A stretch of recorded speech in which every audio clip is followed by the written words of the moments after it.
Antiquities, Mr. Issa Gamouh, spares some of his valuable time to be with us. Now we're going to listen to his speech. He is Your Excellency.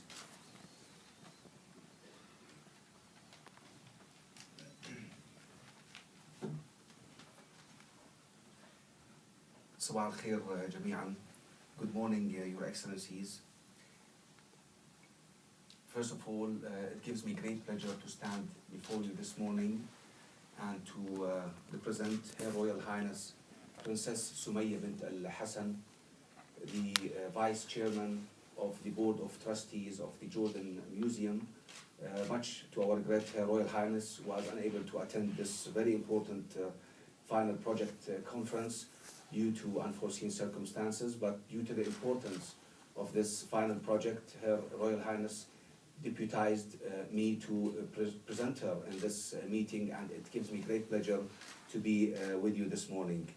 Your Excellencies, ladies and gentlemen, our dear guests, it is a pleasure to welcome you all to this great celebration of the cultural and archaeological heritage of the Mediterranean Basin and of the cooperative efforts that have made this final project conference possible.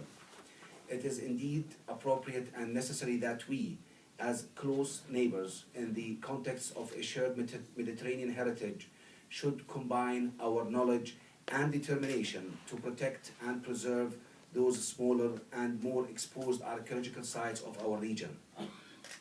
They may be minor in a territory that is blessed with such an abundance of material heritage, but they must not be overlooked, for each site tells a small but vital part of our shared human story.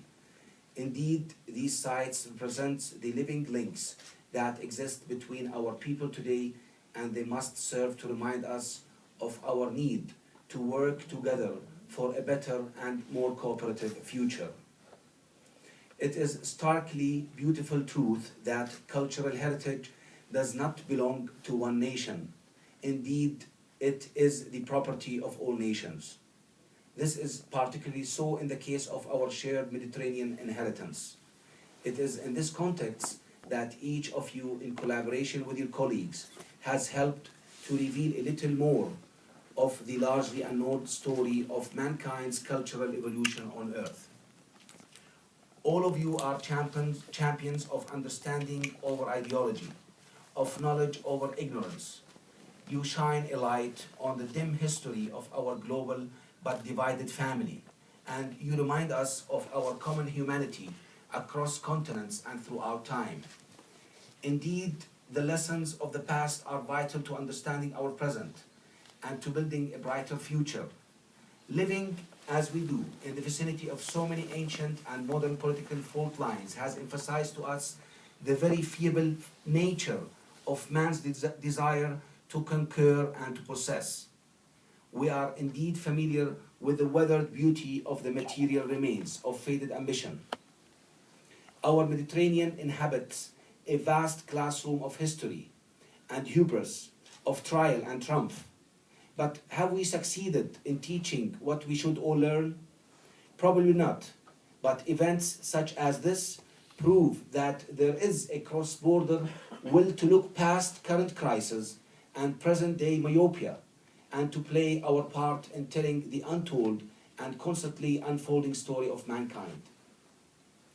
This is also an effort that must cut across disciplines. I am therefore particularly delighted that our universities and public officials have combined in the ArcheoMed Project. Ladies and gentlemen, it is a sad but unavoidable fact that we live in a world blighted by turmoil, instability, and uncertainty. Politics, economics, climate change are not perceived as friendly forces in our world. But if we have learned anything from generations of archaeological investigation, it must be that this hopeless state of affairs is really nothing new, and that realization must give us hope. For history and archaeology may not seem relevant to many today when considering the pressing existential challenges that we face, particularly in this region. But we would be foolish to ignore what archaeology can teach us, and more foolish still not to share those lessons with others. Local knowledge systems, community wisdom, and cultural values are all locked into our often desolate and endangered archaeological sites.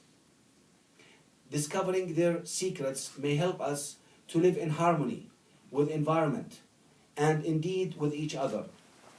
That is the lesson must drive us to protect, conserve, and educate in these uncertain times. It is particularly poignant in this period of ongoing regional and global crisis to consider the rise and fall of earlier communities. As we all share an anxiety over terror, violence, a threatened environment, dwindling resources, and ineffective governance, we should pause to remember that even the greatest civilizations can fall to the ravages of climate, conflict, and economic greed.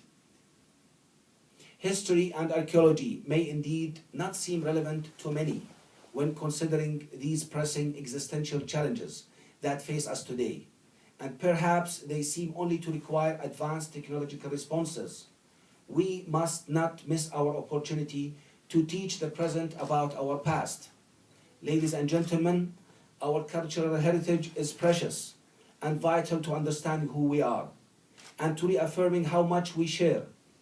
But we must never forget that it is a non-renewable resource and one that we must tirelessly protect. Our fragile heritage endowments are assets that may generate sustainable economic and social values and meaningful cultural exchange, but only if they are properly mapped, managed, and understood. I wish you all a well at this vital conference, and I thank you all for your diligence and your passion.